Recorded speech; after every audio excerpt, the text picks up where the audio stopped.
കർത്താവ് വീണ്ടും നമുക്ക് തിരുവനന്തപുരത്തിന് മുമ്പായി ആയിരിക്കാൻ തന്ന കൃപയ്ക്കായി സ്തോത്രം. प्रभु ने फिर से एक और बार वचन की उपस्थिति में बना रहने के लिए जो अवसर दिया उसके लिए धन्यवाद। കഴിഞ്ഞ 2 മാസം പ്രവർത്തനത്തോടുള്ള വിവിധ സ്ഥലങ്ങളിലായിരുന്നു. गया 2 महीने प्रभु के सेवा के विषय में अलग अलग जगहों पर प्रभु मुझे लेकर गया। നിങ്ങൾ പ്രാർത്ഥനയിൽ ഓർത്തതിനായി നന്ദിയോടെ ആ സ്നേഹത്തെ അറിയിക്കുന്നു. और आप लोग प्रार्थना में याद किया, इसके लिए मैं धन्यवाद पूर्वक आपको मैं मसीह में मैं ये बात को मैं बताना चाहता हूँ। നമുക്കിന്ന് അല്പസമയത്തെ വചനചിന്തയ്ക്കായിട്ട് 92-ാം സങ്കീർത്തനം അതിൻ്റെ 6-ാം വാക്യമാണ്. हम लोग आज वचन का मनन के लिए Psalms 92 से हम पढ़ेंगे। Psalms 92 verse 6। पशु समान मनुष्य इसको नहीं समझता और मूर्ख इसका विचार नहीं करता। ഓക്കെ, അവിടെ മൃഗസമാനായ മനുഷ്യൻ അത് അറിയുന്നില്ല, മൂഢൻ അത് ഗ്രഹിക്കുന്നില്ല എന്ന വചനത്തിൻ്റെ യാഥാർത്ഥ്യം നമുക്ക് ഗ്രഹിക്കാൻ കർത്താവ് നമ്മളെ സഹായിക്കട്ടെ. इस वचन का अर्थ का गहराई को प्रभु हमें समझने के लिए सहायता करे। അപ്പോൾ ദൈവത്തിൻ്റെ പ്രവൃത്തിയെയും ദൈവം നമ്മെ സ്നേഹിച്ചതും ദൈവത്തിന് നമ്മുടെ ഭാവി പദ്ധതിയെക്കുറിച്ചുള്ള ദൈവത്തിൻ്റെ പദ്ധതിയും നമുക്ക് തിരിച്ചറിയാൻ കഴിഞ്ഞാൽ നമ്മൾ മൂഢനല്ല, നമ്മൾ ബുദ്ധിമാനാണ് എന്നുള്ളത് വചനം നമ്മളെ ഓർമ്മിച്ച് പറയും. जब जो कोई व्यक्ति परमेश्वर ने हमारे मनुष्य जात के लिए किया हुआ कार्य को समझ पाता है, जान पाता है या पहचान पाता है, उसको वो मन में वो ग्रहण कर पाता है, तो ऐसा व्यक्ति वचन के अनुसार मूर्ख नहीं है। ദൈവം എന്നെ സ്നേഹിക്കുന്നു എന്ന് ഒരുവൻ തിരിച്ചറിയാൻ കഴിഞ്ഞാൽ, अगर एक व्यक्ति ये पहचान पा रहा है कि परमेश्वर ने मुझसे प्रेम किया, അവൻ ജ്ഞാനിയാണ്, അവൻ ബുദ്ധിമാനാണ്. तो फिर वो व्यक्ति ज्ञानी है, बुद्धिमान व्यक्ति हो गया।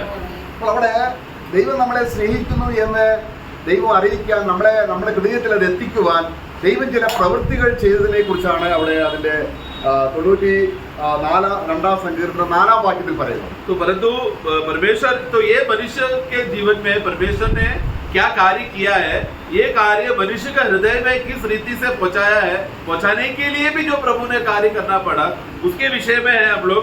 उसका 92 का 4 और 5 में हम पढ़ते हैं। 92 verse 4 and 5। क्योंकि हे यहोवा, तूने मुझको अपने काम से आनंदित किया है और मैं तेरे हाथों के काम के कारण जय जयकार करूंगा। ഓക്കെ, ആ വാക്യം നമ്മൾ വായിക്കുമ്പോൾ നിന്റെ പ്രവൃത്തി കൊണ്ട് നീ എന്റെ ഹൃദയത്തെ സന്തോഷിപ്പിച്ചു. तो प्रभु तेरे कार्य के द्वारा तूने मुझे आनंद किया। അപ്പോൾ ദൈവത്തിന്റെ പ്രവൃത്തി കൊണ്ട് എന്റെ ഹൃദയം സന്തോഷിച്ചെങ്കിൽ തീർച്ചയായിട്ടും ആ വ്യക്തി ജ്ഞാനിയായ ഒരു വ്യക്തിയാണ്, ആ വ്യക്തി മൂഢനല്ല. അപ്പൊ അതിനെക്കുറിച്ചാണ് നമ്മൾ അതിന്റെ 6-ാം വാക്യത്തിൽ വായിച്ചത്. ദൈവം തന്റെ പ്രവൃത്തി കൊണ്ട് മനുഷ്യ ഹൃദയത്തെ സന്തോഷിപ്പിക്കുമ്പോൾ അത് മൃഗപ്രായനായ മനുഷ്യൻ ഗ്രഹിക്കുന്നില്ല. तो इसके लिए प्रभु वहाँ पर प्रभु ने एक ऐसा, परमेश्वर जब ऐसा कार्य करते समय में उस कार्य को पहचान कर वो व्यक्ति समझ रहा है कि प्रभु ने एक कार्य किया, वो पहचानने की वजह से क्या हो गया, वो व्यक्ति के अंदर एक आनंद मिल रहा, मतलब प्रभु का कार्य में ऐसा सामर्थ्य है कि एक व्यक्ति के अंदर आनंद उत्पन्न कर सके। ये बात को जो पहचानता है कि प्रभु का कार्य की वजह से मुझे आनंद मिला है करके, वही ज्ञानीवान है, बुद्धिमान है। परंतु हमने जो 46 में पढ़ा, पशु तुल्य व्यक्ति कौन है, जो ये बात नहीं ग्रहण कर पाता। അപ്പോൾ മനുഷ്യനെ സന്തോഷിക്കാൻ കാരണം അവന്റെ ജഡത്തെ ഉപയോഗിച്ച് മനുഷ്യൻ സന്തോഷിക്കുന്നു. मनुष्य क्या करता है, वो जीवन में आनंद को, खुशी को अनुभव करने के लिए अपने शारीरिक अभिलाषा के अनुसार वो जीकर खुशी को उत्पन्न करने को देखता है। നമ്മള് ദൈവം ജ്ഞാനം കൊടുത്ത ശലോമോൻ തന്നെ തന്റെ ജീവിതത്തെ കുറിച്ച് പറയുന്നുണ്ട്. परमेश्वर ने जिसको ज्ञानी बनाया शलोमोन, वो अपने जीवन के अनुभव को देखकर वो कहता है, അവൻ പറയുകയാണ്, वो कहता है എന്റെ പ്രവൃത്തികൾ കൊണ്ട്, मेरे कामों की वजह से, ദൈവം ചെയ്ത പ്രവൃത്തിയല്ല, मतलब परमेश्वर ने किया कार्य की वजह से नहीं, എന്റെ പ്രവൃത്തികൾ കൊണ്ട് ഞാൻ എന്റെ ഹൃദയത്തെ സന്തോഷിപ്പിച്ചു. मेरे कामों से मेरे हृदय को मैंने तृप्त किया है, खुश किया है। നമ്മളെ വഞ്ചിക്കപ്പെടാൻ സാധ്യതയുണ്ട്. तो मतलब क्या है कि एक व्यक्ति एक विश्वासी बन जाने के बाद भी धोखा खाने का अनुभव में हो सकता है। ഇവിടെ അദ്ദേഹം പറയുന്നത് എന്താണ്, यहाँ पर हम पढ़ते हैं നമ്മുടെ സഭാപ്രസംഗി 2-ാം അധ്യായം सभा उपदेश उसका 2रा अध्याय, Ecclesiastes chapter 2 അതിന്റെ 3 വാക്യങ്ങൾ വായിക്കുമ്പോൾ 3 and 4। ദൈവത്തിന്റെ ആത്മാവ് അവനെ ജ്ഞാനത്തിൽ നടത്തിക്കൊണ്ടിരിക്കെ, परमेश्वर का आत्मा जब एक व्यक्ति को, विश्वासी को ज्ञान से भरकर चलाते रहते समय में ही पढ़ना 3।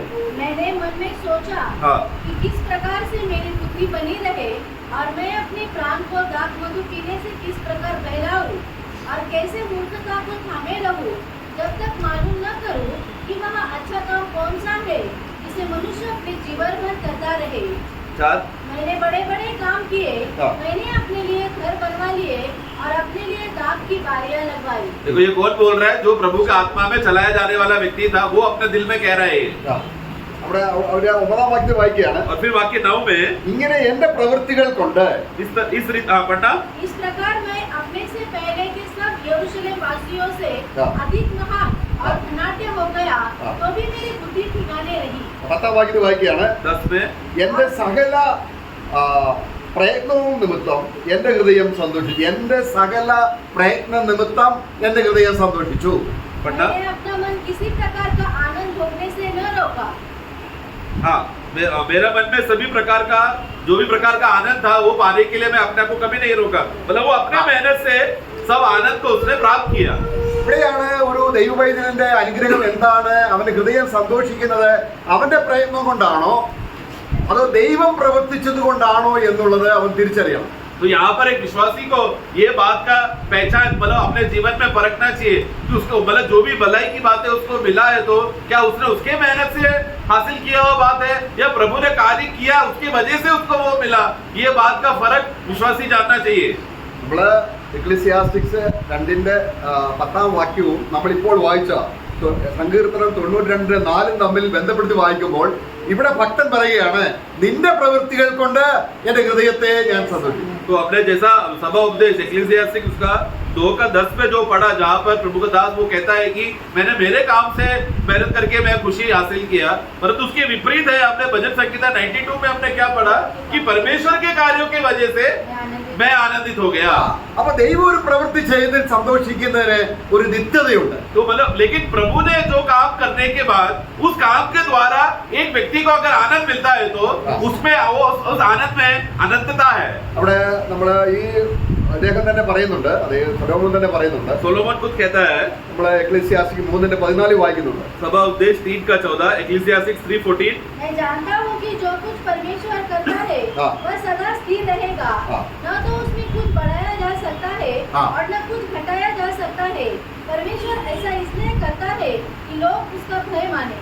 ദൈവം നമുക്ക് വേണ്ടി ചെയ്യുന്നത് അല്ലെങ്കിൽ ദൈവം ചെയ്യുന്നതിനൊക്കെയും ഒരു നിത്യതയുണ്ട്. परमेश्वर जो भी काम करता है वो एक स्थिरता है, यानी कि वो सर्वदा या लंबे समय तक अनंतता तक टिके रहने का सामर्थ्य है प्रभु के कामों में। നമ്മുടെ ഹൃദയത്തെ സന്തോഷിപ്പിക്കാൻ നമ്മൾ ചെയ്യുന്നതിനൊന്നും ഒരു നിത്യതയില്ല.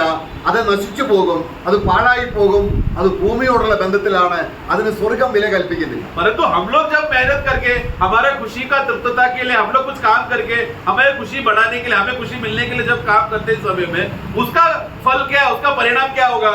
वो सर्वदा का टिका नहीं रहता है और ना ही स्वर्ग उसको मानेगा या अपनाएगा ऐसे चीज को, क्योंकि वो भूमि की चीज है, मिट्टी की चीज है, वापस मिट्टी में मिल जाएगा। നമ്മുടെ ആയുസ് ഇവിടെ വളരെ പരിമിതമാണ്. हमारा उम्र जो है अपने जो उम्र थोड़े समय का ही है। ഒരു തരത്തിൽ ലോക മനുഷ്യൻ സന്തോഷിക്കുന്നുണ്ട്, एक तरफ से देखा जाए तो संसारी लोग आनंद कर रहे हैं, ദൈവമക്കളും സന്തോഷിക്കുന്നുണ്ട്. परंतु प्रभु के लोग भी आनंद उठा रहे हैं। എന്നാൽ ഇവ തമ്മിലുള്ള വ്യത്യാസം परंतु ये दोनों के लोगों के बीच का आनंद का फर्क സ്വർഗവും നരകവും തമ്മിലുള്ള വ്യത്യാസമാണ്. स्वर्ग और नरक का अंतर का समान है। നമ്മളെ ലൂക്കോസ് സുവിശേഷം 12-ാം അധ്യായത്തിൽ ഒരു മനുഷ്യനെ കാണുന്നുണ്ട്. लूका का सुसमाचार 12 अध्याय में पढ़ने की जरूरत नहीं है। लूक 12 में वहां पर एक व्यक्ति को हम देखते हैं, അവൻ അനേക നാളത്തേക്കുള്ളത് അവൻ സമ്പാദിച്ചു, തിന്നുക കുടിക്കുക ആനന്ദിക്കുക എന്ന് അവൻ അവനോട് തന്നെ പറഞ്ഞു. वहां पर एक धनवान वो मेहनत करके वो जब फसल का उपज को वो कमाने के बाद वो उसका भंडारता को घर में संभाल कर वो व्यक्ति अपने आप से अपना प्राण को कहता है कि हे मनुष्य तू खुशी से जी ले, आनंद से जी ले, क्योंकि तूने बहुत से कमाकर भंडार में भर के रखा है। അത് ദൈവപ്രവൃത്തിയാണോ? वो परमेश्वर का कार्य है क्या? ഇവിടെ വിശ്വാസി परंतु यहाँ पर विश्वासी നേർക്കാഴ്ചയിലൂടെ കാണുകയാണ്. वो अपने सही नजरिए से देखता है, എന്റെ ഹൃദയത്തിലെ സന്തോഷം मेरा हृदय का आनंद ദൈവപ്രവൃത്തിയാണോ परमेश्वर का कार्य की वजह से है क्या, അതോ എന്റെ സ്വന്തം പ്രവൃത്തിയാണോ? या फिर मैंने कुछ मेहनत करके कार्य उत्पन्न किया उसके वजह से है क्या? നമുക്ക് ദൈവം നമ്മളെ ആനന്ദിപ്പിക്കാൻ വേണ്ടിയാണ് നമ്മളെ വിളിച്ചിരിക്കുന്നത്. परंतु प्रिय प्रभु ने हमें बुलाया ही क्यों है? हमें आनंद देने के लिए, आनंद से भरने के लिए ही तो हमें बुलाया है. കർത്താവ് പറഞ്ഞു, प्रभु ने कहा ഞാൻ ഭൂമിയിലുള്ള കാര്യം പറയാനല്ല വന്നത്, मैं भूमि की बातें बोलने के लिए मैं नहीं आया हूँ, ഞാൻ സ്വർഗത്തിലെ കാര്യം പറയാനാണ് വന്നത്. बल्कि मैं स्वर्गीय बातें बताने आया हूँ. ഞാൻ സ്വർഗത്തിലെ കാര്യം പറയുമ്പോൾ परंतु जब मैं स्वर्ग की बातें बताऊंगा അവന്റെ ഉള്ളിൽ ആനന്ദം ഉണ്ടാകുന്നെങ്കിൽ ദൈവം സത്യവാൻ എന്ന് മുദ്രയിടും. तो अगर जब स्वर्ग की बातें बताते समय में सुनने वाला सुनने के बाद अगर आनंदित होता है तो वो आनंद होने वाला विश्वासी क्या गवाही देगा? परमेश्वर सत्य है, ऐसा मोहर उसमें लग जाता है. അപ്പോൾ നമുക്ക് നിത്യമായ സന്തോഷത്തിന്റെ വഴികളാണ് നമുക്ക് വേണ്ടി ദൈവം ചെയ്തിരിക്കുന്നത്. इसलिए अनंत काल तक का में टिके रहने वाला आनंद का काम है प्रभु ने हमारे लिए करके रखा है. ഇവിടെ നമ്മൾ സന്തോഷിക്കണം. तो इसलिए लक्ष्य क्या है परमेश्वर का? कि इधर हम लोग प्रभु में आनंदित रहना चाहिए. എന്നാൽ ഏത് വിഷയത്തിലാണ് എന്നുള്ളതാണ് നമ്മൾ തീർച്ചയായിട്ടും തിരിച്ചറിഞ്ഞ് ആത്മാവിന്റെ സഹായത്തോടെ നമ്മൾ സന്തോഷിക്കുക. परंतु आनंद का पीछे का कारण क्या होना है करके ये पवित्र आत्मा के मदद से एक विश्वासी परख कर, जांच कर, समझ कर उसी पहचान में प्रभु में आनंदित होना हो रहा है कि नहीं करके जांचना है. നമ്മളത് ആത്മാവ് വെളിപ്പെടുത്തുമ്പോൾ जब पवित्र आत्मा प्रकट करेगा നമുക്ക് വെറുതെ ഇരിക്കാൻ കഴിയില്ല. तो हम लोग ऐसी शांत बैठने नहीं हो पाएगा, നമുക്ക് സന്തോഷം ഉണ്ടാവും. हमारे अंदर आनंद उमड़ेगा. അറിയാതിരിക്കുമ്പോൾ परंतु जब अनजान रहते हैं നമുക്ക് ദുഃഖം ഉണ്ടാകും. तो फिर संसार के हालत में हम दुखी हो जाते हैं. നമുക്ക് യേശുവിന്റെ അമ്മ മറിയയെ കുറിച്ച് തന്നെ നോക്കാം. यीशु का माँ का मरियम को हम जब देखें तो മറിയയ്ക്ക് കർത്താവിന്റെ ദൂതൻ കൽപ്പന കൊടുത്തു, जब स्वर्गदूत ने आकर मरियम से कहा എന്താണ്, നിനക്ക് ഒരു മകൻ ജനിക്കും. तुझे एक पुत्र जन्मेगा. എന്നാൽ മറിയയ്ക്കുണ്ടായ ഈ സന്തോഷം परंतु मरियम के अंदर जो हुआ हुआ आनंद അവിടെ അത്രയും പ്രകടമായി കാണുന്നില്ല. ദൂതൻ സംസാരിച്ചപ്പോൾ പ്രകടമായി കാണുന്നില്ല. मरियम को आनंद हुआ करके वो उस बात का भावना का वो मरियम के अंदर तभी प्रकट नहीं हो रहा. എന്നാൽ അവള് എലിസബത്തിന്റെ അടുക്കൽ ചെല്ലുമ്പോൾ परंतु जब वो एलिजाबेथ के घर पे गई, നമ്മള് ലൂക്കോസ് സുവിശേഷം 1-ാം അധ്യായം അതിന് 39 മുതലുള്ള വാക്യം അങ്ങനെ കിടക്കുകയാണ്, നമ്മളത് വായിക്കണ്ട, നമുക്കറിയാം. लूका का पुस्तक उसका 1 से लूक चैप्टर 139 से पढ़ते समय में वो पढ़ना जरूरत नहीं है, परंतु वहां पर हम सब पढ़ते समय में ऊपर बैकग्राउंड में हम देखते हैं. സക്കറിയാവിന്റെ വീട്ടിലെത്തി എലിസബത്തിനെ വന്ദിച്ചു. जब वो सकरिया के घर पे पहुंचा तो वो तुरंत वो एलिजाबेथ को वो नमस्कार किया या उसको स्वीकारा. അപ്പൊ എലിസബത്തിന്റെ വന്ദനം, तो मतलब 40 में एलिजाबेथ ने उसको स्वीकारा. മറിയയുടെ വന്ദനം, मतलब मरियम आई है करके जब जानने के बाद എലിസബത്ത് കേട്ടപ്പോൾ, एलिजाबेथ जब सुनी, നമ്മളത് 1-39 വാക്യത്തിലുണ്ട്, उसका 1 से 39 से पढ़ते समय में है, 41 में हम पढ़ते हैं. പിള്ള അവളുടെ ഗർഭത്തിൽ തുള്ളി. 41 पढ़ना. क्योंकि एलिशिबा ने मरियम का नमस्कार सुना, क्योंकि बच्चा उसके पेट में उछला. तो देखो बच्चा, तो वो समाचार कि जब मरियम घर पे आई है करके वो समाचार जब एलिजाबेथ ने सुना तो एलिजाबेथ के पेट के अंदर का बच्चा क्या हो गया? उछलने लगा. Praise the Lord. मैं അത് എത്രയോ ആനന്ദകരമായ ഒരു കാര്യമാണ്. कितना आनंद की बात है ना. അപ്പോൾ അവിടെ തുടർന്ന് നടക്കുന്ന കാര്യങ്ങൾ നമ്മൾ വായിക്കുമ്പോൾ और नीचे नीचे पढ़ते समय में അവിടെ എലിസബത്ത് उसके बाद एलिजाबेथ പരിശുദ്ധാത്മാവ് നിറഞ്ഞവളായി. वो उसका 41 का आखिरी में हम पढ़ते हैं कि बाद में एलिजाबेथ पवित्र आत्मा से भर गई. അവളെ വിളിച്ചു പറഞ്ഞത്, परिपूर्ण होकर वो कहने लगी, അവിടെ നോക്കുക, कि देखो हाँ, ദൈവത്തിന്റെ പ്രവൃത്തിയിൽ മറിയ എങ്ങനെ സന്തോഷിച്ചു. मतलब प्रभु का इस काम में मरियम कैसा आनंदित है करके वो एलिजाबेथ गवाही दे रही है. അവിടെ 42-ാം വാക്യം എന്താണ്? 42 में हम क्या पढ़ते हैं? സ്ത്രീകളിൽ നീ അനുഗ്രഹിക്കപ്പെട്ടവൾ, सभी स्त्रियों में तू सबसे ज्यादा धन्य है, നിന്റെ ഗർഭഫലവും അനുഗ്രഹിക്കപ്പെട്ടത്. और तेरा गर्भ का वो पात्र भी धन्य है. എന്നിട്ട് പറയാണ്, फिर कहती है എന്റെ കർത്താവിന്റെ മാതാവ് मेरा प्रभु का माँ को എന്റെ അടുക്കൽ വരുന്ന മാനം എനിക്ക് എങ്ങനെയുണ്ടായി. ये इस रीति से मेरे घर पे आने का वो भाग्य मिला. किस रीति से ऐसा अवस्था आपको हुआ कि मेरे घर पे आप आई? എന്റെ ദൈവത്തിന്റെ മാതാവ് എന്നല്ല, मेरा परमेश्वर का माँ ऐसा नहीं लिखा है. ഇവിടെ കർത്താവ് മനുഷ്യത്വത്തോടുള്ള ബന്ധത്തിൽ പറയുകയാണ്. 43 पढ़े. यह अनुग्रह मुझे कहाँ से हुआ कि मेरे प्रभु की माता मेरे पास तो आई? प्रभु का माँ करके बोलते समय में प्रभु वहां पर मनुष्य रूप लेकर आया है करके उस दर्जे के हिसाब से बोला गया. परमेश्वर का माँ है करके नहीं बोला है वहां पर. അപ്പോൾ 45-ാം വാക്യം, फिर 45 में കർത്താവ് തന്നോട് അരുളി ചെയ്തതിന് നിവൃത്തി ഉണ്ടാകുമെന്ന് വിശ്വസിച്ചവൾ ഭാഗ്യവതിയാണ്. 45 पढ़ना. धन्य है वह जिसने विश्वास किया कि जो बातें प्रभु की ओर से उसे कही गई वे पूरी होंगी. देखो धन्य, ऐसा व्यक्ति लोग धन्य है जो प्रभु ने जो बातें पूरा किया हुआ बात को मानकर ये पूरा हो रहा है करके ऐसा विश्वास करने वाले लोग कौन है? धन्य है। അപ്പൊ മറിയയുടെ ഗർഭപാത്രത്തിൽ യേശു ജനിക്കുമെന്നുള്ള വാക്ക് കേട്ടപ്പോൾ मतलब क्या है कि मरियम को जब ये समाचार मिला कि तेरे कोख में परमेश्वर का पुत्र ये परमेश्वर यीशु मसीह आएगा और जन्म लेगा करके, അത് മറിയയുടെ പ്രവൃത്തിയാണോ മനുഷ്യന്റെ പ്രവൃത്തിയാണോ ദൈവത്തിന്റെ പ്രവൃത്തിയാണോ? वो मरियम ने कुछ काम करके यीशु को जन्माया क्या? कोई मनुष्य का हाथ था क्या, या परमेश्वर ने किया हुआ काम है?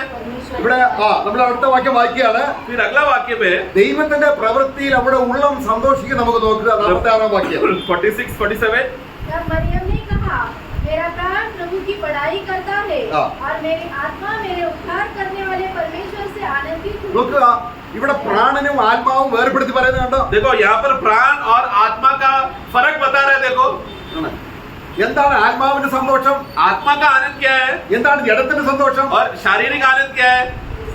സലോമോൻ അവിടെ അദ്ദേഹം പറയുന്നുണ്ട്, എന്റെ പ്രവൃത്തികൾ കൊണ്ട് ഞാൻ സന്തോഷിച്ചു. സഭ- ആത്മാവിന്റെ സന്തോഷമാണോ ജഡത്തിന്റെ സന്തോഷമാണോ? सभा उपदेश में आपने दूसरा अध्याय में पढ़ा, सोलोमन ने क्या कहा, मैंने ये बनाया, मैंने वो बनाया, इसलिए मैं आनंदित हूँ करके। तो वो सोलोमन जब वो आनंद हुआ करके बोलते समय में वो किस प्रकार का आनंद था? शारीरिक आनंद था कि आत्मिक आनंद था? शारीरिक आनंद। അത് ദൈവം തരണമെന്നില്ല.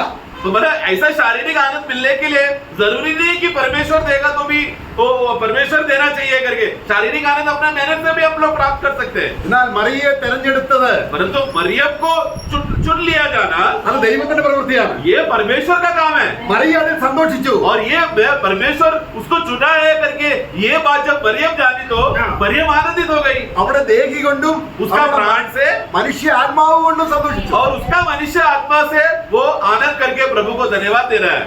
യേശു കർത്താവ് നമ്മൾ ജനിച്ചില്ലേ? यीशु मसीह हमें जन्म लिया कि नहीं? ദൈവത്തിന്റെ പ്രവൃത്തിയല്ലേ? क्या ये परमेश्वर का काम नहीं है क्या? അത് ഓർത്ത് നമുക്ക് സന്തോഷമുണ്ടോ? क्या ये बात का ग्रहण कर मनन करते समय में आनंदित होता है क्या?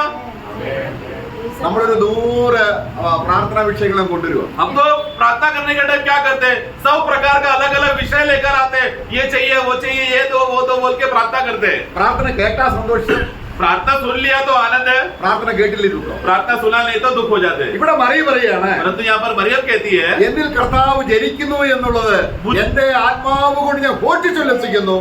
എന്റെ ദേഹി കൊണ്ട് ഞാൻ എന്ത് ചെയ്യുന്നു? സന്തോഷിക്കുന്നു. मुझ जैसा दासी को 48 में परमेश्वर को ये भाया कि मुझ जैसा दासी को चुना कि परमेश्वर का जन्म हो। ये बात को सुनकर मेरा प्राण क्या करता है? परमेश्वर का महिमा करता है और मेरा आत्मा इस परमेश्वर का उद्धार में आनंदित होता है। ഇവിടെ ഏറ്റവും വലിയ അനുഗ്രഹം ക്രിസ്തു നമ്മളിൽ വന്നതാണ്. इसलिए सबसे बड़ा आशीष इस बात पर है कि प्रभु को भाया कि हमारे अंदर वो आए। അത് ഓർത്ത് സന്തോഷിക്കണം. ये बात को मनन करके आनंदित होना है ദൈവം അതിനെ തെരഞ്ഞെടുത്തല്ലോ നമ്മളെ. कि प्रभु ने हमको चुना कि वो हमारे अंदर रहे। നമ്മൾ ആരെങ്കിലും പറഞ്ഞോ കർത്താവേ എന്നെ ജനിക്കണേ എന്ന് പറഞ്ഞ് നമ്മൾ പ്രാർത്ഥിച്ചതല്ല. आप लोग में से कितने लोगों ने ऐसा प्रार्थना की, अपेक्षा की, हे प्रभु प्लीज मेरे अंदर आओ, मेरे अंदर जन्म लो, मेरे अंदर वास करो बोलकर कितने लोगों ने ऐसा करके हुआ नहीं है। ये ദൈവത്തിന്റെ മുന്നറിവിനനുസരിച്ച് बल्कि परमेश्वर का पूर्व ज्ञान के अनुसार അവൻ സത്യത്തിന്റെ ഫലമായ ആത്മാവിൽ നമ്മളെ വീണ്ടും ജനിപ്പിച്ചു. सत्य का आत्मा का फल के द्वारा हमारा नया जन्म हुआ। അപ്പോൾ ക്രിസ്തു നമ്മളിൽ ജനിച്ചാൽ इसी रीति से प्रभु मसीह अगर जब हमारे अंदर जन्म लेते समय में അത് ദൈവത്തിന്റെ പ്രവൃത്തിയാണ്. ये संपूर्ण रीति से परमेश्वर की ओर से कार्य है। അവന്റെ പ്രവൃത്തികൾ കൊണ്ട് എന്നെ സന്തോഷവാനാക്കി. इस काम के द्वारा परमेश्वर के इस कार्य के द्वारा मैं आनंदित हो गए, हम आनंदित हो गए। ഇതിന് സ്വർഗം സാക്ഷി നിൽക്കുന്നതാണ് ഈ സന്തോഷം. और ये आनंद का गवाही है स्वर्ग इसको इस विषय में गवाही देता है। മുടിയനായ പുത്രൻ തിരിച്ച് പിതാവിന്റെ അടുക്കലേക്ക് വന്നപ്പോൾ जब वो उड़ाव पुत्र वापस लौट कर आया, ആർക്കാണ് സന്തോഷം? आनंद किसको हुआ? സ്വർഗത്തിലാണ് സന്തോഷം. स्वर्ग में आनंदित हुआ, पिता बहुत आनंदित हुआ। അതെ, മാനസാന്തരപ്പെടുന്ന ഒരു പാപിയെ ചൊല്ലി इसके लिए प्रभु कहता है कि एक मन फिराने वाला पापी मन फिरा के आता है, അത് സ്വർഗത്തിന്റെ സന്തോഷമാണ്. तो ऐसा आनंद स्वर्ग में होता है। അത് നമ്മുടെ സന്തോഷവും സ്വർഗത്തിലെ സന്തോഷവും ഒന്നായി ചേർക്കുന്നതാണ് ദൈവത്തിന്റെ പ്രവൃത്തി. प्रभु का काम का खासियत क्या है कि हमारा आनंद और स्वर्ग का आनंद समान रहने वाला कार्य है ये प्रभु का काम। നമ്മൾ എഫേസ്യ ലേഖനം 1-10 വായിക്കുന്നുണ്ട്. एफेसो 1 का 10 में हम पढ़ते हैं, एफेसियंस 1:10 സ്വർഗത്തിലുള്ളതും ഭൂമിയിലുള്ളതും ഒന്നായി ചേർക്ക എന്ന കാലസമ്പൂർണ്ണ വ്യവസ്ഥ കൊണ്ട് ദൈവം ക്രിസ്തുവിൽ നമ്മളെ അനുഗ്രഹിച്ചിരിക്കുകയാണ്. 1:10 पढ़ेंगे। समयों के पूरे होने का ऐसा प्रबंध हो, हाँ। जो कुछ स्वर्ग में है हाँ। और जो कुछ पृथ्वी पर है, हाँ। सब कुछ वह मसीह में एकत्र करे। तो समय का हाँ। पूर्णता में स्वर्ग और भूमि में की बातों को मसीह में एक करे। കർത്താവായ യേശു ജനിച്ചപ്പോൾ प्रभु यीशु मसीह जब जन्मा, ദൂതന്മാർ പാടി स्वर्गदूत लोग स्वर्ग में आनंदित किया, സർവ്വജനത്തിനും ഉണ്ടാകാനുള്ള മഹാസന്തോഷം. सभी मनुष्य जात को मिलने वाला खुशखबरी। പക്ഷേ നമ്മുടെ ഹൃദയത്തിൽ ഈ സന്തോഷം ബന്ധത്തി കുറച്ചുനാൾ കഴിയുമ്പോൾ നമ്മൾക്ക് ആ സന്തോഷത്തിൽ തുടരാൻ കഴിയുന്നില്ല. परंतु हमारा शारीरिक अवस्था क्या है प्रियो कि एक बार आनंद आ जाने के बाद आगे चलते चलते इसी आनंद में कायम होकर मेंटेन करके चलने के लिए हम लोग को नहीं हो पाता है. നമ്മളത് ഓർക്കണം ദൈവത്തിന്റെ പ്രവൃത്തിയെ. इसके लिए हमेशा प्रतिदिन हमें क्या करना है? प्रभु के कामों को याद करना है. അവിടെ 48 വാക്യത്തിൽ വായിക്കുകയാണ്, वो 48 में हम पढ़ते हैं, लूका 1 का 48 में, എന്റെ ദാസിയുടെ താഴ്ച കടാക്ഷിച്ചിരിക്കുന്നു. क्योंकि उसने अपनी दासी की दीनता पर दृष्टि की। देखो परमेश्वर ने उस दासी का दीनता पर दृष्टि की. നോക്കുക, देखना, കർത്താവ് നമ്മളിൽ വന്നപ്പോൾ प्रभु जब हमारे अंदर आएगा तो നമ്മൾക്ക് ഇനി താഴ്ചയുള്ളവരല്ല. हम लोग जब फिर हम लोग कौन है? फिर पीछे का अच्छा पीछे के लोग नहीं है, നമ്മൾ സ്വർഗത്തിലെ ആൾക്കാരാണ്. फिर हम लोग कहाँ के लोग बन गए? स्वर्ग के लोग बन गए हम लोग. സ്വർഗ സ്ഥലങ്ങളിൽ നമ്മളെ ഇരുത്തിയിരിക്കുന്നു. स्वर्गीय स्थानों में हमें बिठाया गया है. എത്ര സന്തോഷമുള്ള കാര്യമാണ് അല്ലേ? कितना आनंदित बात है ना प्रियो. നമ്മൾ എന്തെങ്കിലും ചെയ്തതാണോ? हमने कुछ किया क्या? അപ്പൊ നമുക്ക് ഭൗമികമായിട്ട് സന്തോഷിക്കാൻ ഒന്നുമില്ല എന്ന് ഓർത്ത് നമ്മൾ ദുഃഖിക്കേണ്ട ഒരു കാര്യമില്ല. इसके लिए प्रियो हमारे जीवन में श्री मेरे पास भूमि का कुछ भी ऐसा बात नहीं है बोलकर ऐसा दुखी होने की जरूरत नहीं है, क्योंकि उससे भी बड़ा बात प्रभु हमारे अंदर है. എണ്ണിയാൽ തീരാത്ത അനുഗ്രഹങ്ങൾ ഇങ്ങനെ തുറന്നിട്ടിരിക്കുകയാണ്. प्रियो गिनते गिनते गिनते गिनते भी जाएगा तो भी समय खत्म हो जाएगा, लेकिन प्रभु का आशीष खत्म नहीं होगा. ऐसा अनगिनत आशीष है प्रभु ने हमारे जीवन में भंडारता से खोल के रखा है. 49 വാക്യത്തിൽ പറയുകയാണ്, 49 में हम पढ़ते हैं, वही लूका 1:49 में. क्योंकि उस शक्तिमान ने मेरे लिए बड़े-बड़े काम നോക്കുക, എന്താ ഇത് വലിയ വലിയ കാര്യമാണോ? ലോകത്തിന് മനസ്സിലാവുമോ? तो बड़े बड़े काम किया बोलते समय में क्या संसार ये बात को पहचान भी पाएगा क्या? ലോകത്തിന് മുമ്പിൽ എന്താ? संसार के सामने ये सब क्या है? അവൾ പരിഹസിക്കപ്പെടാൻ പോവുകയാണ്. अभी मरियम का हालत देखो, वो गर्भवती हो गई बोला तो अभी लोग उसका निंदा करेंगे. അവൾ തള്ളപ്പെടാൻ പോവുകയാണ്. वो अभी अपने ही समाज से ठुकराई जाएगी. ലോകം അവളെ വേദനിപ്പിക്കും. संसार उसको दबाएगी, उसको दर्द देगी. എന്നാൽ ദൈവം വലിയ കാര്യമാണ് ചെയ്തിരിക്കുന്നത്. लेकिन ये सब संसार जब इतना बातें उसको निंदा करते रेखा करके संसार करते रहते समय में यहाँ पर गवाही में क्या लिखा है? परमेश्वर ने बड़ा काम किया है. Praise the Lord. Amen. പ്രിയമുള്ളവരെ, നമുക്ക് ഈ ഭൂമിയിൽ അല്പം കഷ്ടമോ പ്രയാസമോ ഉണ്ടായാൽ इसके लिए प्रिय हमारे जीवन में एक विश्वासी होने के नाते हमारे जीवन में थोड़ा तकलीफ कष्ट में क्लेश आया तो भी പൗലോസിനൊക്കെയും ആനന്ദം കൊണ്ട് നിറഞ്ഞപ്പോൾ ജയിലിൽ കിടന്നപ്പോൾ അവർ ദൈവത്തെ പാടി സ്തുതിച്ചു. കാരണം ഇതാണ്, ദൈവം ഒരു പ്രവൃത്തി ചെയ്താൽ അതിന് നിത്യതയുണ്ട്. पर पौलुस जैसा विश्वासी के जीवन में जब कष्ट क्लेश आया, जेल में भी जाना पड़ा, तो वो ज्यादा उछलकर आनंदित होकर खुशी करने लगा, क्योंकि वो बोल रहे कि परमेश्वर को पाया, मुझ जैसा दास को प्रभु ने अपने कार्य के लिए चुना. तो प्रभु का कार्य की वजह से जब ये कष्ट आया देखा तो पौलुस आनंदित हुआ. ഇത് പൗലോസിന് മാത്രമുള്ളതാണോ? ये सिर्फ पौलुस के लिए ही है क्या? അല്ലെങ്കിൽ 92 സങ്കീർത്തനത്തിൽ പറയുന്ന ദൈവദാസൻ മാത്രമാണോ? या फिर 92 भजन संगीता में लिखा हुआ सिर्फ उसी दास के लिए है क्या? പക്ഷേ परंतु ये ആത്മാവില്ലാത്തവർക്ക് മനസ്സിലാകും. जो जो पशु तुल्य है, यानी कि जिसका नया जन्म नहीं हुआ है, आत्मा का अनुभव नहीं है, उन लोग को ये बात नहीं समझ में आएगा. ഇത് മറിയയ്ക്ക് മാത്രമല്ല, तो ये मतलब ये बात ग्रहण करना सिर्फ मरियम के लिए नहीं सीमित है. പഴയ നിയമത്തിൽ തന്നെ ഈ ദൈവപ്രവൃത്തിയുടെ അനുഗ്രഹത്തെ ആ മറ നീക്കി ദൈവപ്രവൃത്തി വെളിപ്പെടുത്തുകയാണ്. देखो पुराने नियम में भी परमेश्वर ने जो अद्भुत अद्भुत कार्य किया है करके प्रभु ने लोगों के आंखों से पर्दा हटाकर विश्वासियों के जीवन में परमेश्वर का अद्भुत कार्य का अनुभव उनको दिया है. നമ്മൾ 113 സങ്കീർത്തനം വായിക്കുമ്പോൾ 13 भजन साहब അതിന് 5 മുതൽ 8 വരെയുള്ള വാക്യങ്ങളിൽ ദൈവം ചെയ്യുന്ന ദൈവത്തിന്റെ പ്രവൃത്തി എന്താണ് എന്നുള്ളത് അവിടെ വെളിപ്പെടുത്തുന്നുണ്ട്. उसका 5 से 8 पढ़ते समय में प्रभु ने क्या क्या अद्भुत काम किया है करके वहां पर हम पढ़ते हैं.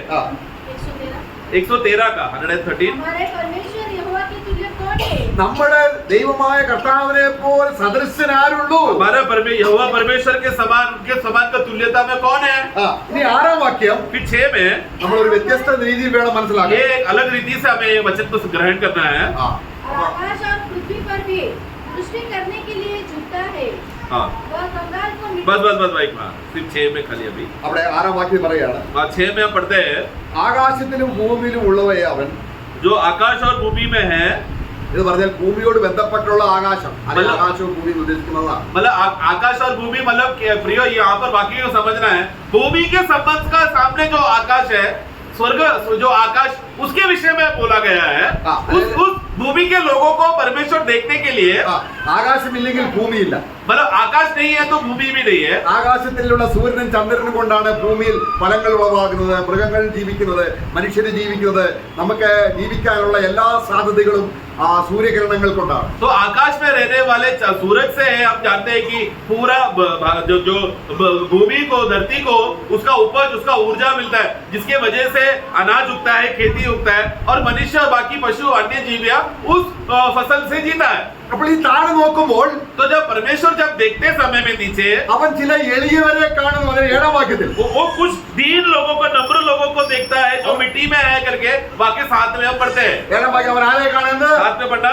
वो कंगाल को मिट्टी पर से हाँ। और दरिद्र को कूड़े पर से। ഓക്കെ ഇവിടെ ദൈവം നോക്കുമ്പോൾ तो परमेश्वर जब देखते समय में എളിയവനെ കാണുന്നു, जो कंगालों को देखता है, പൊടിയിൽ കിടക്കുന്നവനെ കാണുന്നു, जो मिट्टी में पड़ा है, ദരിദ്രനെ കാണുന്നു, दरिद्रों को देखता है, കുപ്പിയിൽ കിടക്കുന്നവനെ കാണുന്നു. और जो भस्म में पड़ा हुआ है। അപ്പൊ അവർക്ക് വേണ്ടി ദൈവം എന്തെങ്കിലും ചെയ്യണ്ടേ? ऐसे लोगों के लिए परमेश्वर कुछ करना चाहिए कि नहीं? അതിനെന്ത് ചെയ്യണം? इसके लिए प्रभु ने क्या किया? അങ്ങനെയാണ് 6-ാം വാക്യത്തിൽ उसमें ही, उसने 6 का वाक्य में ही वो लिखा है। ദൈവം കുനിഞ്ഞു നോക്കുന്നു എന്നല്ല, तो हिंदी में पढ़ा कि परमेश्वर झुक के देखता है करके, परंतु वैसा नहीं है वो। അവൻ അവനെ തന്നെ താഴ്ത്തിക്കൊണ്ടു വന്നു എന്നാണ്. He humbles himself, ऐसे अंग्रेजी में लिखा है, हाँ। he humbles himself, मतलब परमेश्वर ने जो मिट्टी में रहने वालों को हाँ। बचाने के लिए, हाँ। उसने खुद को, परमेश्वर ने अपने आप को झुकाकर हाँ। वो आया। Praise the Lord. ये है प्रभु का सबसे बड़ा कार्य। ഫിലിപ്പിയർ ലേഖനം 2-ാം അധ്യായം എന്താണ്? फिलिपियों का पुस्तक 2 अध्याय में, फिलिपियंस 2 में हम क्या पढ़ते हैं? ദൈവത്തോട് തുല്യനായവൻ परमेश्वर से जो तुल्य था, തന്നെത്താൻ താഴ്ത്തി, अपने आप को नम्र किया, തന്നെത്താൻ അവൻ എന്താക്കി? എത്തി, उसने अपने आप को खाली करके दास बनकर आया, ദാസരൂപം എടുത്തു. गुलाम बन गया। അത് ദൈവത്തിന്റെ വലിയ പ്രവൃത്തിയാണ്. ये काम, कि परमेश्वर नम्र होना, परमेश्वर झुककर मनुष्य बन जाना, ये परमेश्वर के सामने एक बहुत बड़ा काम है, वीर्य काम है। കുപ്പിയിൽ കിടക്കുക എന്ന് പറഞ്ഞാൽ जो भस्म में पड़े हैं, मतलब പാപത്തിൽ കുളിച്ച് കിടക്കുക. पूरा पाप में पूरा ना चुका है वो। ദൈവ ഇസ്രായേലിനോടുള്ള ബന്ധത്തിൽ നമ്മൾ എസ്കേൽ പ്രവചനം വായിക്കുന്നുണ്ട്. एजेकिएल का पुस्तक में परमेश्वर वहां पर इजराइल का दुर्दशा को देखकर कहता है, ഞാൻ നിന്നെ കണ്ടപ്പോൾ നീ രക്തത്തിൽ കുളിച്ച് കിടക്കുന്നത് കണ്ടു. मैं जब तुम लोगों को देखा, तुम लोग पूरा लहू से भरकर एकदम गिरे हुए हालत में थे, മാലിന്യത്തിൽ കിടക്കുന്നത് കണ്ടു. मतलब गंदगी में तुम लोग, किचड़ के गंदगी में तुम लोग भरे हुए थे चारों तरफ से। എന്നാൽ ഞാൻ നിന്നെ കുളിപ്പിച്ച് परंतु मैंने तुमको देखकर दया आया, मैंने സൗന്ദര്യമുള്ള വസ്ത്രം ധരിപ്പിച്ചു. तुम लोग को देखा, दया आकर तुमको निलाया और तुमको अच्छा वस्त्र दिया। അതിന് ദൈവം സ്വർഗത്തിൽ ഇരുന്നാൽ പോരാ. परंतु ऐसा काम करने के लिए करना है तो परमेश्वर स्वर्ग में बैठा रहेगा तो नहीं हो पाएगा। പിന്നെ അവൻ എന്ത് ചെയ്തു? तो उनको क्या करना पड़ेगा? ഈ താഴ്ചയിൽ കിടക്കാൻ നമ്മളെ हम जो मिट्टी में, धूल में पड़े हुए, हम जैसे गिरे हुए लोगों को बचाने के लिए, പാപസാദൃശ്യത്തിൽ നരകത്തിലേക്ക് പോകാൻ തുല്യരായ നമ്മളെ, हम लोग जो पाप में पड़े हुए रहने की वजह से हमारा अंतिम स्थान जो नरक है, ऐसे लोगों को बचाने के लिए കർത്താവ് എന്ത് ചെയ്തു? प्रभु क्या किया? वो स्वर्ग से उतर कर आया, अपने आप को नम्र कर कर उतर कर आया। അത് നമ്മുടെ ഹൃദയത്തെ സന്തോഷിപ്പിക്കുന്നില്ലേ? ये बात कि प्रभु ऐसा कर रहा है बोला तो प्रियो, ये बात ध्यान करते समय में हमारे हृदय में आनंद होता है कि नहीं? അതെന്തിനാണ്? ये क्यों? പ്രഭുക്കന്മാരോട് കൂടെ ഇരുത്താം. ये सब क्यों कर रहा है? ताकि वाक्य 8 में, 113 का 8 में, ताकि वो प्रभु के लोग, हाँ पढ़ो कि उसको प्रधानों के संग, हाँ। अर्थात अपनी प्रजा के प्रधानों के संग बैठाने के लिए। तो प्रभु क्या कर रहा है? नम्र होकर आया, मिट्टी में पड़े हुए लोगों को, धूल में पड़े हुए लोगों को स्वर्ग में प्रभुओं के साथ बिठाने के लिए। ഒരു വിശ്വാസിയുടെ ഇരുത്തം എവിടെയാണ്? इसलिए एक विश्वासी को बिठाया जाना, कहाँ पर बिठाया गया है? ये स्थान സ്വർഗത്തിലാണ്. मैं യേശു ഇരിക്കുന്നിടത്താണ്. मतलब जहाँ पर यीशु मसीह बैठा है वहाँ पर। അത് മറന്നുപോയാൽ ये बात ही अगर विश्वासी भूल गया तो നമുക്കൊരു നടത്തമുണ്ട്. जिसकी वजह से हमको एक चाल चलन है, एक चलना है। നടത്തം എവിടെയാണ്? चलना कहाँ पर है? ഇവിടെയാണ്. भूमि पर है। ഇരുത്തം എവിടെയാണ്? हमें बिठाया कहाँ गया है? स्वर्ग में। അത് കണ്ടില്ല എങ്കിൽ तो यहाँ पर विश्वासी भूमि में जब चलते रहते समय में वो कहाँ पर बिठाया गया है, ये बात अगर नहीं देखेंगे तो നമ്മളോട് ആദ്യം തന്നെ നടക്കാൻ പറയുന്നില്ല. इसलिए प्रभु सबसे पहला विश्वासी को चलो तुम लोग चलो चलो करके नहीं बोलता, चलने के लिए नहीं बोलता। ആദ്യം ഇരുത്തുക. सबसे पहला नया जन्म हुआ विश्वासी को बिठाता है। എവിടെ? कहाँ पर? സ്വർഗസ്ഥലങ്ങളിൽ स्वर्गीय तलों में बिठाता है, പിതാക്കന്മാരോട് കൂടെ. प्रभुओं के साथ। നമ്മൾ എങ്ങനെ ഈ താഴ്ചയിലുള്ള നമ്മളെ ഉയർത്തി? मतलब क्या, हम लोग जो दरिद्र और नीचे पड़े हुए लोगों को प्रभु ने क्या किया? हमें ऊंचा किया। ഇത് ആത്മാവ് ഹൃദയത്തിൽ വെളിപ്പെടുത്തുമ്പോൾ ये जब पवित्र आत्मा हमारा हृदय में प्रकट करता है, ആ സ്വർഗത്തിലെ സന്തോഷം ഭൂമിയിൽ നടത്തത്തിലൂടെ നമ്മൾ तो വെളിപ്പെടുത്തും. वो स्वर्ग का आनंद जो स्वर्ग में हमें बिठाया करके वो आनंद जो हमने आत्मा में अनुभव किया, वही हम लोग भूमि में यहाँ पर विश्वासी का चाल चलन चलते समय में वो आनंद हमारे हृदय में रिफ्लेक्ट होता है। എന്താണ് സന്തോഷമില്ലാത്തത്? विश्वासियों के जीवन में आनंद क्यों नहीं है? ദൈവം വലിയ പ്രവൃത്തി ചെയ്ത് നമ്മളെ സ്വർഗസ്ഥലങ്ങൾ ഇരുത്തി എന്നുള്ളത് നമ്മൾ ഓർക്കുന്നില്ല. प्रभु ने इतना बड़ा वीर कार्य करके हमें मिट्टी में से उठाकर स्वर्गीय स्थानों में बिठाया गया करके ये बहुत से विश्वासियों को नहीं है। ആ അവൻ ഒരു ദിവസം നമ്മളൊരു ദിവസം ഒരു മരണത്തിലേക്ക് പ്രവേശിക്കും. एक दिन हम लोग मृत्यु में जाएंगे നമ്മുടേതായിരിക്കുന്ന ശാരീരികമായ സന്തോഷങ്ങളെല്ലാം കെട്ടുപോകും. और उस दिन क्या होगा? हमने शरीर में जो भी कमाया हुआ आनंद था वो बुझ जाएगा। അവിടെ നമ്മളെ സഭാപ്രസംഗി 12:5 വായിക്കുകയാണ്. सभा उपदेश Ecclesiastes chapter 12 verse 5। നമ്മുടേതായിരിക്കുന്ന ഈ നമ്മൾ ഒരു ദിവസം കയറ്റത്തെ പേടിക്കുന്ന നമ്മുടെ ശരീരം ബലഹീനമായി തീരുന്ന കാര്യത്തെ കുറിച്ചാണ് പറയുന്നത്. जल्दी पढ़ना। फिर जो ऊंचा है, हाँ वही जो करेक्ट। ऊंचा हो, हाँ। उसे भय खाया जाएगा। मतलब क्या है कि हमारे शरीर जब बूढ़ा हो जाएगा तो उम्र होने की वजह से वो डर के जिएगा। വഴികൾ ഭീതിയിലുള്ളതായി തോന്നും. ഭയം പ്രായം കൂടി വരുന്തോറും നമുക്ക് ചെറിയ ചെറിയ കാര്യങ്ങളെല്ലാം ഭയമുളവാകും. आगे रास्ता। और मार्ग में डरावनी वस्तुएं मानी हाँ जाएगी। मतलब हम लोग इतने कमजोर हो जाएंगे कि उधर उधर देखो तो सब जगह पर हमें देखकर डर लगने लगेगा। എന്നാൽ परंतु നമ്മൾ പോകുന്ന ഒരു ശാശ്വത ഭവനത്തിലേക്കാണ്. तो भी हम लोग एक मनुष्य आखिरी बात में मनुष्य जो है अनंत काल का एक भवन में वो जाने वाला है। അതിനുള്ള പ്രവൃത്തിയാണ് ദൈവം നമുക്ക് വേണ്ടി ചെയ്തത്. उस भवन में हम लोग बने रह सके, ऐसा काम प्रभु ने किया है ताकि हम उधर बने रह सके। നമ്മുടെ ആത്മാവും പ്രാണനും हमारा आत्मा और प्राण സ്വർഗത്തിൽ പോകണമെങ്കിൽ स्वर्ग में जाना है तो വലിയ പ്രവൃത്തി ക്രൂശിൽ ചെയ്യണം. प्रभु को एक बड़ा कार्य क्रूस में करना पड़ा। നമ്മുടെ പാപങ്ങൾ പരിഹരിക്കപ്പെടണം. हमारा पाप का हल निकालना पड़ेगा। ദൈവത്തിന്റെ ന്യായവിധിയിൽ നമ്മളെ രക്ഷിക്കണം. परमेश्वर का न्याय का क्रोध से हमें बचाना पड़ेगा। 49 സങ്കീർത്തനം 7 വാക്യത്തിൽ പറയുന്നത് പോലെ 49 भजन संहिता का उसका 7 में हम लोग पढ़ते हैं, ദൈവത്തിന് വീണ്ടെടുപ്പ് വില കൊടുക്കാൻ ആർക്ക് കഴിയും? हे मनुष्य तुम में से कौन है जो परमेश्वर की उपस्थिति में आकर छुटकारे का दाम कोई दे सकता है? ऐसा भाई भाई को देकर बचा सकता है क्या? അപ്പൊ കർത്താവായ യേശുക്രിസ്തു വന്നതിനാണ് तो इसके लिए प्रभु यीशु मसीह क्यों आया? മനുഷ്യർക്കാർക്കും സാധിക്കാത്ത കാര്യം. क्योंकि जो काम मनुष्य से असंभव था, छुटकारा का दाम देना परमेश्वर ने जो मान किया वो नहीं दे पा रहे, असंभव था, उसको संभव करने के लिए प्रभु आया। കർത്താവ് വന്നതെന്താണ്? प्रभु क्यों आया? ശുശ്രൂഷ ഏൽക്കുവാനല്ല, सेवा पाने के लिए नहीं, ശുശ്രൂഷിക്കുവാനും बल्कि सेवा करने के लिए മനുഷ്യർക്ക് വേണ്ടി और मनुष्य जात को മറുവില കൊടുക്കാനും प्रायश्चित का दाम देने के लिए പ്രൈസലോ आया है। അതാണ് ദൈവത്തിന്റെ ഏറ്റവും വലിയ പ്രവൃത്തി. यही है परमेश्वर का सबसे बड़ा काम। ഇതാണ് നമ്മൾ കർത്തൃമേശയിൽ ഓർക്കുന്നത്. यही बात तो हम लोग प्रभु मेज में भी याद करते हैं प्रियो। നമ്മൾ എന്താ കർത്തൃമേശയിൽ ഓർക്കുന്നത്? प्रभु मेज में क्या याद करते हैं? എന്റെ വരവരെയും मेरे वापस आने तक നിങ്ങളുടെ വില കൊടുത്ത് ഞാൻ മേടിച്ചു. तुम्हारा जो दाम था वो मैंने ले लिया। നമ്മുടെ ശരീരം മണ്ണിലേക്ക് ചേരും. अभी हमारा शरीर क्या हो जाएगा? वापस मिट्टी में मिल जाएगा। ശരീരത്തെ കുറിച്ചല്ല ദൈവം സന്തോഷിക്കാൻ പറയുന്നത് ഇവിടെ. परंतु शरीर में तुम लोग जो भी कमाया रहेगा उसमें तुम लोग आनंद करो करके ऐसा बाइबल हमको नहीं सिखाता, ना ही प्रभु ने कहा है। നമുക്ക് ജീവനുള്ള ഒരു മനുഷ്യാത്മാവിനെ പരിശുദ്ധാത്മാവിൽ തന്നു. ആത്മാവിൽ ജനിച്ചവൻ ആത്മാവാണ്. परंतु हमारे अंदर हम लोग प्रभु की ओर के लिए जीने के लिए प्रभु ने हमको एक नया मनुष्य आत्मा दिया, जो पवित्र आत्मा के मदद से हम लोग पहचान कर प्रभु की बातों को हम लोग खोज कर जी सके, ऐसा एक नया आत्मा हमको दिया है। നമ്മുടെ സഭാപ്രസംഗി 12:7 വായിക്കുകയാണ്. सभा उपदेश 12 का 7 में Ecclesiastes 12:7। तब मिट्टी चौकी तो मिट्टी में मिल जाएगी, हाँ। और आत्मा परमेश्वर के पास जिसने उसे दिया लौट ഓക്കെ, ഇവിടെ നോക്കുക, ഇത് പറയുന്ന എല്ലാ മനുഷ്യന്റെ ആത്മാവ് പോവില്ല. तो प्रियो यहाँ पे तो लिखा है कि जो आत्मा जिसने परमेश्वर ने बनाया है वो परमेश्वर के और लौटेगा करके वचन तो पढ़ते हैं, लेकिन सबका आत्मा है प्रभु के पास स्वर्ग में जाएगा क्या? അപ്പൊ എന്റെ ആത്മാവ് परंतु मेरा आत्मा അവിടെ ചെല്ലണമെങ്കിൽ अगर स्वर्ग में जाना है तो ദൈവം ഒരു പ്രവൃത്തി ചെയ്യണം. उसके लिए वो व्यक्ति को विश्वास करना पड़ेगा कि प्रभु ने काम किया है।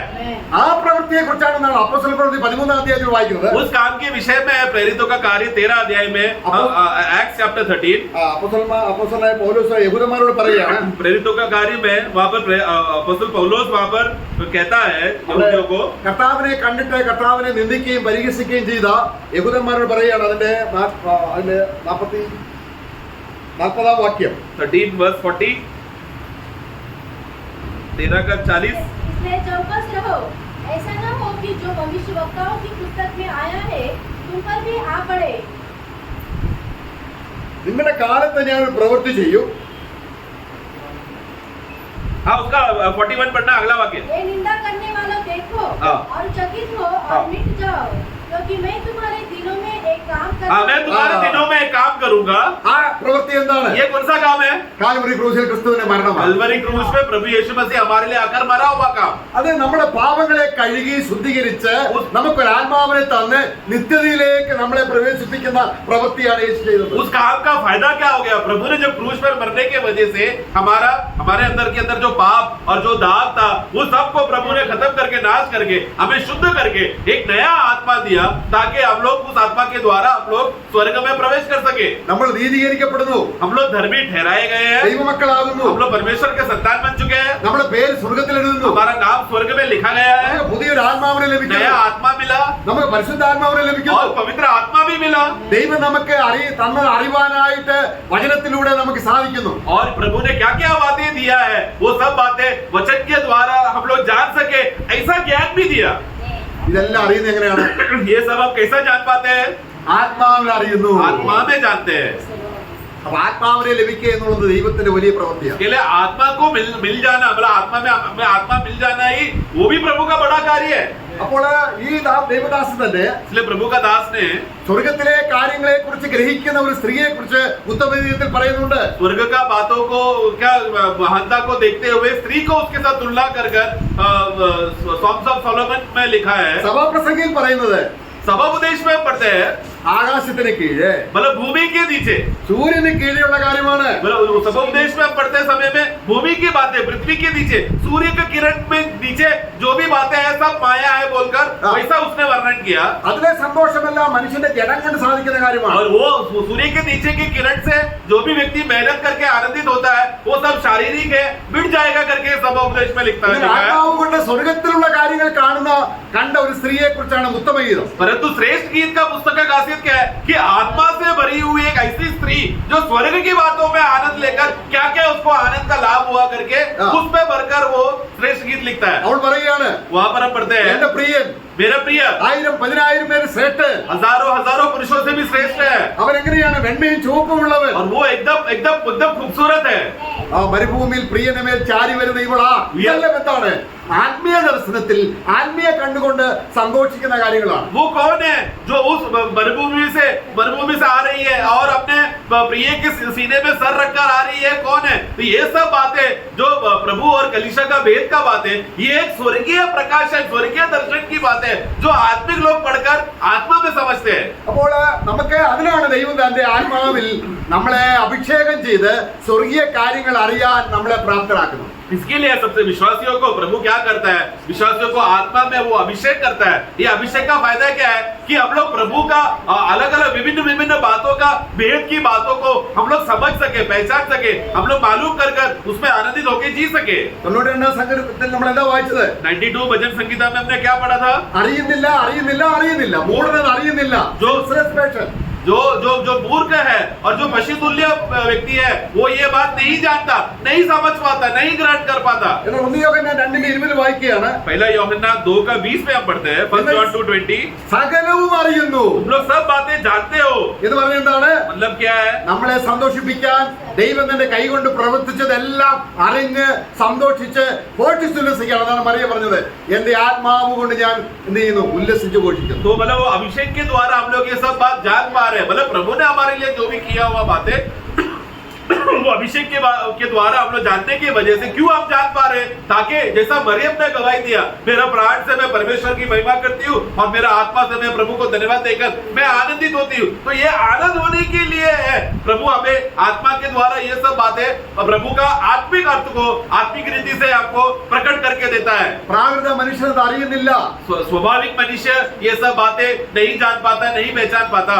അവിടെ ഈ ആത്മാവിന്റെ സഹായം ഇല്ലാത്തവരെ കുറിച്ച് ഒരു പട്ടിക അവിടെ യൂദയുടെ ലേഖനത്തിൽ എഴുതിയിട്ടുണ്ട്. यूदा का पुस्तक में वहां पर पढ़ते समय में जो शारीरिक मनुष्य है या स्वाभाविक मनुष्य है वो लोग ये सब बातें नहीं ग्रहण कर पाते और किस किस प्रकार के स्वभाव के लोग हैं करके यूदा का पुस्तक में हम पढ़ते हैं. ദൈവം പ്രവർത്തിച്ച പ്രവൃത്തി കൊണ്ട് ഹൃദയത്തിൽ സന്തോഷമില്ലാത്ത ആൾക്കാരെ പെട്ടെന്ന് നമുക്ക് തിരിച്ചറിയാം. मतलब जो व्यक्तियां जो मनुष्य परमेश्वर ने किया हुआ कार्यों को देखकर पहचान नहीं पाता और स्वर्गीय आनंद और आत्मिक आनंद का अनुभव नहीं उठा पा रहे, ऐसे लोगों को विश्वासी देखकर पहचान सकता है. അവരെങ്ങനെയുള്ളവരാണ്? वो लोग किस प्रकार के लोग हैं? അതാണ് നമ്മള് യൂദയുടെ ലേഖനം 19 വാക്യത്തിൽ വായിക്കുന്നത്. यूदा का पुस्तक 19 में हम पढ़ते हैं, जूट 19 में हम पढ़ते हैं. അവർ ഭിന്നത ഉണ്ടാക്കുന്നവരാണ്, वो लोग फूट लगाने वाले लोग हैं, പ്രാകൃതന്മാരാണ്, वो लोग शारीरिक है ആത്മാവില്ലാത്തവരാണ്, और बिना आत्मा के हैं. അവർ പിറുവിറുപ്പുകാരാണ്. वो लोग कुड़कुड़ करते हैं എപ്പോഴും തങ്ങളുടെ സ്ഥിതിയെ കുറിച്ച് ആവലാതി പറഞ്ഞുകൊണ്ടിരിക്കും. और अरे मेरे साथ ऐसा हुआ करके बोलकर शिकायत करते रहते हैं. സ്വന്തം മോഹങ്ങൾക്കനുസരിച്ച് ജീവിക്കും. अपना स्वयं मोह का अभिलाषाओं में भरकर जीने वाले लोग കാര്യസാധ്യത്തിനായി മുഖസ്തുതി പറയും. और लोगों का फायदे के लिए 16 वाक्य अपना कुछ भी फायदा होने के लिए वो लोग क्या करते हैं, लोगों के सामने चिकनी चुपड़ी बातें बोलकर लोगों के लिए भलाई, उन लोगों के तरस खाने के लिए झूठा अच्छा बातें बोलेगा.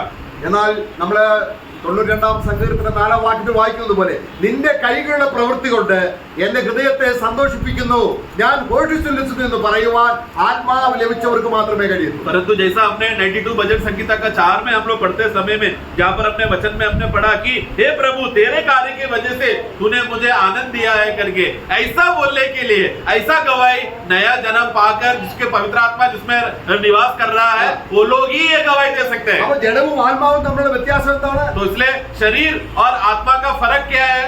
ജഡമെന്ന് പറഞ്ഞാൽ എന്താണ്? शारीरिक प्रकृति मतलब क्या? നശിച്ചു പോകുന്നത്, नाशवान होने वाली बात है, ചത്തത്, जो मरा हुआ है, ജീവനില്ലാത്തത്. जिसमें जीवन नहीं है. അതുകൊണ്ടാണ് കർത്താവ് പറഞ്ഞു, इसलिए प्रभु ने कहा ദൈവം ആരാണ്? परमेश्वर कौन है?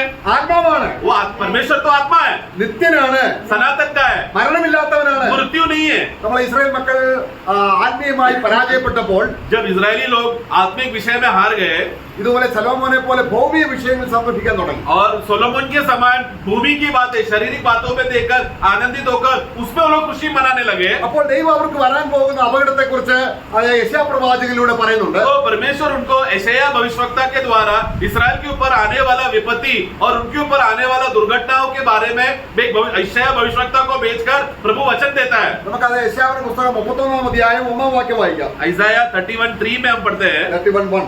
31:1 आए उन पर जो सहायता पाने के लिए मिस्र को जाते हैं हाँ। और घोड़ों का आसरा करते हैं, हाँ। जो रथों पर भरोसा रखते क्योंकि वे बहुत है और सवारों पर क्योंकि वे अति बलवान है, पर इसराइल के पवित्र की ओर दृष्टि नहीं करते और न यहोवा की खोज करते हैं. അപ്പോൾ നോക്കുക, കുതിരകളിൽ മനസ്സൂന്നി, जो घोड़ों पर रथों पर मन रखता है भरोसा करता है. മനുഷ്യന്റെ സ്വയം ജഡത്തിൽ ആശ്രയിക്കുന്ന വിഷയമാണ്. मतलब क्या कि मनुष्य अपने काबिलता से जो उसने वैज्ञानिक करके उत्पन्न किया हुआ वो सब बातों में आश्रय करने वाला मनुष्य वो सब बातों को चाहता है. അവന്റെ സ്വന്തം ജഡത്തിൽ, സ്വന്തം ബലത്തിൽ, സ്വന്തം ജ്ഞാനത്തിൽ, സ്വന്തം വിവേകത്തിൽ, സ്വന്തം വിദ്യാഭ്യാസത്തിൽ, സ്വന്തമായ ധനത്തിൽ ആശ്രയിച്ച് അവന് ആ നിലയിൽ ദൈവത്തെ വിട്ടുപോകുന്ന ഇസ്രായേൽ മക്കളോട് ദൈവം കൊടുക്കുന്ന ഒരു വാണിംഗ് ആണ്. तो ये घुड़सवार जो बहुत शक्तिशाली सामर्थ्य करके शब्द देखो, मतलब क्या है, ये लोग वो लोग हैं जो अपना बुद्धि, अपना ज्ञान, अपना अक्ल, अपना टैलेंट, अपना हुनर, ये सब बातों को वो लोग में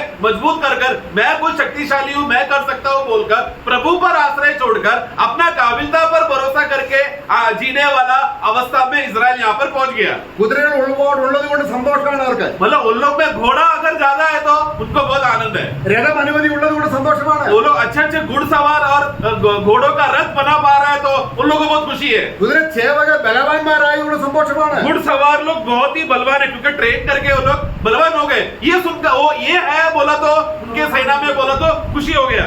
ദൈവം അവർക്ക് കൊടുക്കുന്ന വാണി കൊടുക്കുന്നു. तो अभी प्रभु उनके ऊपर आने वाला विपत्ति को देखकर प्रभु कहता है 31 3 വാക്യം വായിക്കുമ്പോൾ उसका 3 पढ़ना.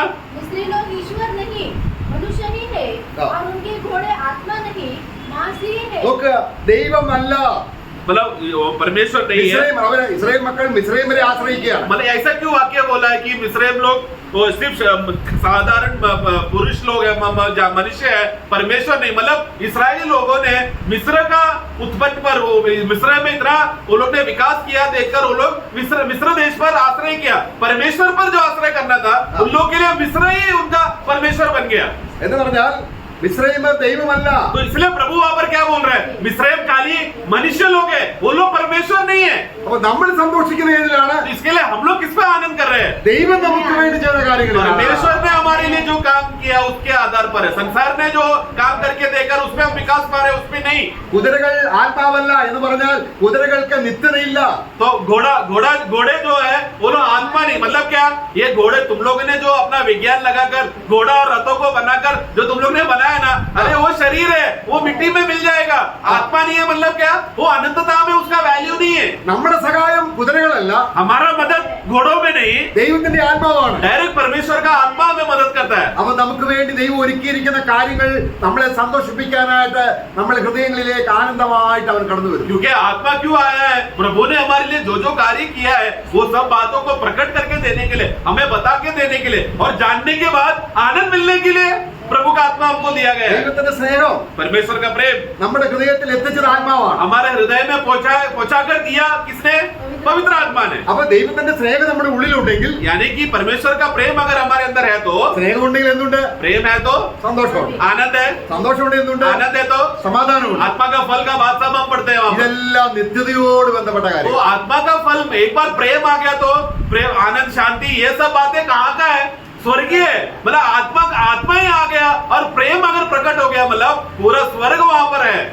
നമ്മൾ പോകുമ്പോ ഇതൊക്കെ കൊണ്ടുപോകണം. प्रियो, ये सब हम लोग जब प्रभु के पास जाएंगे तो ये स्वर्ग का आनंद में जो भी बातें हमने आत्मा का फल पाया है, ये सब लेकर जाना है हमको। അതാണ് കർത്താവ് മരിച്ചു പോയി സ്വർഗത്തിൽ പോയപ്പോൾ जब प्रभु मरकर स्वर्ग में गया, അവൻ നേടിയതെല്ലാം കൊണ്ടുപോയി. उसने पुनरुत्थान होने के बाद उसने जो जो बातें कमाया था वो सबको लेकर स्वर्ग में गया।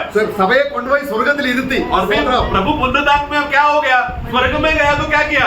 उसने मंडली को, कलीसिया को लेकर स्वर्ग के स्थानों में जाकर बिठाया। രക്തം കൊടുത്ത് വിലയ്ക്ക് വാങ്ങി. लोगों के लहू बहाकर मूल दाम देकर हमें छुटकारा दिया। അവർ അവിടെ പാടുകയാണ്, इसके लिए हम लोग वो लोग गा रहे हैं, കുഞ്ഞാടേ നീ അറക്കപ്പെട്ടു, ये मेमना तू वध हुआ, ഞങ്ങളെ വിലയ്ക്ക് വാങ്ങി. तूने हमारे लिए मूल दाम देकर छुटकारा दिया करके नया गीत गाया। ഇപ്പോൾ നീ എവിടെയാണ്? अभी तू कहाँ पर है? ഞങ്ങൾ സ്വർഗത്തിലാണ്. अभी हमें स्वर्ग में बिठाया गया है। എന്നാൽ परंतु നിനക്കൊരു നടത്തയുണ്ട്. हे विश्वासी, तुझे भूमि में एक चाल चलन है। ഇവിടെ നടക്കുമ്പോൾ यहाँ पर जब तुम चलोगे, ഇവിടുത്തെ സന്തോഷവും സമാധാനവും എല്ലാം കൊണ്ട് നമ്മൾ ഒരു ദിവസം പോകും. यहाँ हम लोग यहाँ से चलते रहते हैं समय में हमने यहाँ पर कमाया हुआ आनंद को लेकर जाएंगे, ആത്മാവ് തന്ന परंतु जो आत्मा ने दिया हुआ आनंद ही हाँ। लेकर हम जा सकते हैं। നോക്കുക, मैं നമ്മൾ ആരാണ്? हम लोग कौन है प्रियो? ചെറിയവരാണോ? छोटे लोग हैं क्या? ദൈവത്തിന്റെ കൈകൾ കൊണ്ട് സന്തോഷിപ്പിക്കപ്പെട്ടവരാണ് हम നമ്മൾ. लोग वो लोग हैं जो प्रभु के हाथों के कामों से हम लोग को आनंद मिला, मतलब डायरेक्टली प्रभु का हाथ है हमारे ऊपर। ദൈവം വേർതിരിച്ച് മാർക്ക് ചെയ്ത് നീ എന്റെ മകനെന്ന് പറഞ്ഞ് മുദ്രയിട്ട് ആത്മാവിനെ തന്ന് ഉറപ്പിച്ച ഒരു ജനമാണ് നമ്മൾ. मतलब हम लोग वो लोग हैं जो प्रभु ने हमें संसार से, हमें कीचड़ से, श्राप के अवस्थे से हमें अलग किया, हमें संभाल कर रखा, सुरक्षित किया, फिर मोहर डाला, फिर पवित्र आत्मा दिया और सारा मिराज का आशीष देने के बाद बोल रहे हैं तुम मेरे प्रिय लोग हो।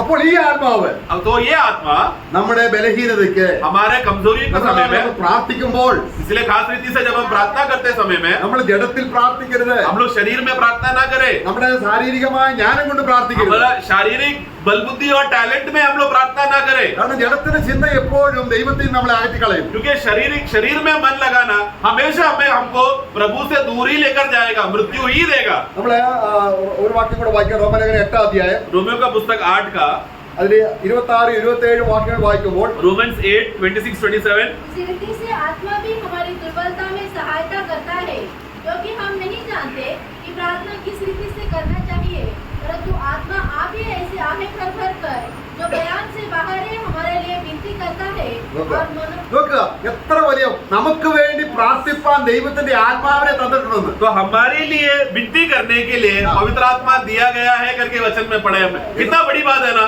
നമുക്ക് വേണ്ടി മധ്യസ്ഥ ചെയ്യാം. मतलब हमारे लिए प्रभु के संतों के लिए मध्यस्थी करने के लिए, അതുകൊണ്ടാണ് നമ്മുടെ ശരീരം മണ്ണോട് ചേരുമ്പോൾ इसके लिए जब हमारे शरीर जब मिट्टी से मिल जाएगा, ആത്മാവ് തന്ന ദൈവത്തിന്റെ അടുക്കലേക്ക് പോകുന്നു. जिनको प्रभु ने आत्मा दिया था वो लोग कब कहाँ जाएंगे? जिस प्रभु ने आत्मा दिया उस प्रभु के पास वापस जाएगा। എന്നാൽ ആത്മാവിനനുസരിച്ചാണോ ജഡത്തിലാണോ ആത്മാവിലാണോ പ്രാർത്ഥിക്കുന്നതെന്ന് ഹൃദയത്തെ പരിശോധിക്കുന്നു ദൈവം. परंतु परमेश्वर कौन है? जो जांचता है, 27 में जो जांचने वाला, परखने वाला, क्या जांचता है कि हे विश्वासी, तू विश्वासी बन जाने के बाद तू तेरे स्वयं के शारीरिक काबिलता में तू प्रार्थना कर रहा है या पवित्र आत्मा में तू प्रार्थना कर रहा है, ये ऐसा ही परमेश्वर जांचता है। അവിടെ നമുക്ക് അവിടെ ഏത് കാര്യവും നമ്മൾ അറിയുന്നത് ഹൃദയത്തിലാണ്. हम लोग जो भी बातें हम जानते हैं मन में हम जानते हैं.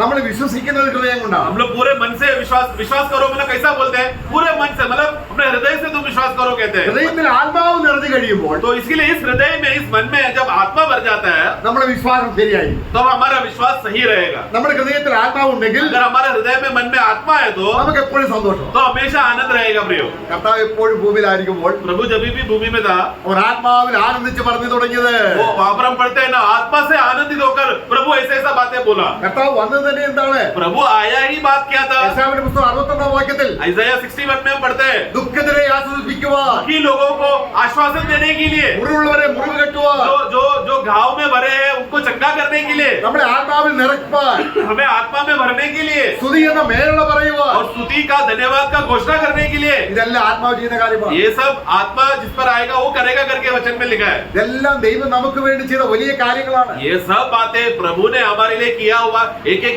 बड़े बड़े काम है. യെശയ്യാവിന്റെ പുസ്തകം 12 അധ്യായത്തിൽ വായിക്കുകയാണ്. Isaiah 12 में, Isaiah chapter 12 में हम पढ़ते हैं, അന്നാളിൽ നിങ്ങൾ പറയും. उस दिन तुम लोग ऐसा कहोगे. എന്താണ് പറയുന്നത്? क्या कहोगे? യഹോവയുടെ കോപം മാറി. यहोवा परमेश्वर का क्रोध हट चुका है. അതുകൊണ്ട് इसलिए ഞാൻ എന്ത് ചെയ്യും? मैं क्या करूंगा? परमेश्वर का धन्यवाद करता मैं परमेश्वर का धन्यवाद करता रहूं. കോപം മാറിയവരിൽ മാത്രമേ ആത്മാവ് കിട്ടുകയുള്ളൂ. मतलब क्या, जिसके अंदर से क्रोध हट चुका है वही लोगों को आत्मा मिलेगा, और जिसको आत्मा मिला वही बोल पाएगा कि मेरे अंदर से परमेश्वर का क्रोध हट गया. നമ്മുടെ പാപം നീക്കി, हमारा पापों को हटाया, നമ്മളെ ദൈവമക്കളാക്കി, हमें परमेश्वर का संतान बनाया, നമ്മളെ ആത്മാവിൽ നിറയ്ക്കാനാണ് കർത്താവ് വന്നത്. हमें आत्मा में परिपूर्ण करने के लिए, भरने के लिए प्रभु ने आत्मा को भेजा. ഇതെല്ലാം പറഞ്ഞപ്പോൾ മറിയ സന്തോഷമായി. ये सब जानने के बाद मरियम खुश हो गई.